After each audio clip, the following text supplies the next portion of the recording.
King Edward III of England ruled from 1327 till 1377, and he had 5 sons: Edward the Black Prince, Lionel Duke of Clarence, John of Gaunt the Duke of Lancaster, Edmund the Duke of York, and the Duke of Gloucester. So it was the 3rd and 4th sons who formed the House of Lancaster and York. However, by the time Edward died, the Black Prince was already dead, so the crown passed on to his grandson Richard II. John of Gaunt's son Henry was part of an unsuccessful rebellion against the tyrannical king, and was exiled as a consequence. And at the death of John of Gaunt, King Richard confiscated his family lands, so Henry gathered together support and usurped the throne. Now, Henry IV and his son and successor Henry V did face a number of rebellions, but they were largely able to keep the kingdom united thanks to the military successes in the 100 Years' War. However, once Henry VI came to the throne in 1422, the English fortunes in France began to change, and England lost a lot of her possessions to France, and this led to factionalism in the English court in the 1440s. Richard of York led the faction favouring an aggressive war with France, and the Duke of Somerset,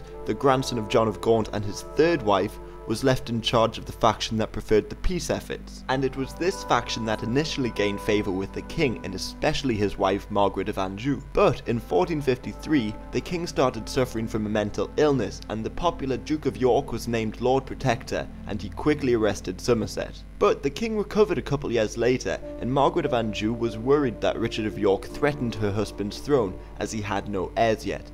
So she planned a meeting of her allies in Leicester. Richard feared his loyalty would be questioned, so marched an army to intercept Henry's journey in St. Albans. A peaceful resolution was not met, and the first skirmish of the war ended in a victory for York, and the deaths of several prominent Lancastrian allies, including Somerset. An uneasy peace ensued, but the now blood feud erupted again in 1459, when Yorkist ally Warwick attacked foreign fleets without authorization. He and York refused to be summoned by the king for fear of arrest, and York began uniting his armies with his allies. But the Lancastrian forces were able to beat the Yorkists at Ludford Bridge, and forced York and his allies to flee from England. In less than a year, in 1460, York's allies under Warwick returned to England and won the Battle of Northampton. Then York returned to England, and in London he made his first claim to be king. His claim was not through his father's York line, but rather his mother's line.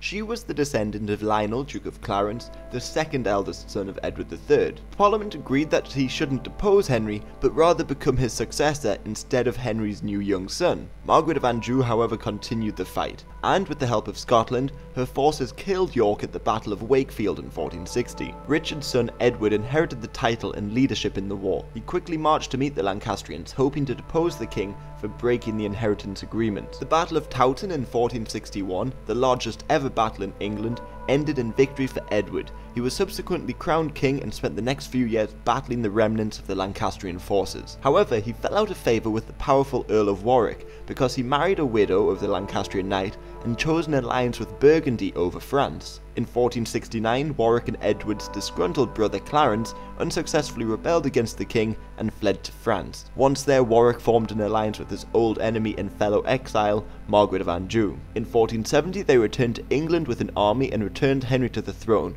but it was short-lived. Edward was able to defeat the Lancastrians at the battles of Barnet and Tewkesbury, and by the end of 1471, Henry, his son, and Warwick were all dead. The only Lancastrian claim to the throne lay with Henry Tudor, a descendant of the Earl of Somerset. Edward ruled until his death in 1483. His eldest son Edward, who was 12, was expected to take the throne. However, his coronation was postponed, and Parliament declared that their parents' marriage was illegal, which made him illegitimate. Their uncle Richard was crowned king, while Edward V and his brother mysteriously disappeared. However, the people and nobility saw Richard as a usurper, and threw their support behind the surviving Lancastrian claim, Henry Tudor, who was living in exile on the continent. In 1485, Henry, with an army of fellow exiles and mercenaries, landed in Wales and gained a great deal of support en route to meet Richard in battle. In the Battle of Bosworth Field, Richard III was killed, and Henry emerged as the new king.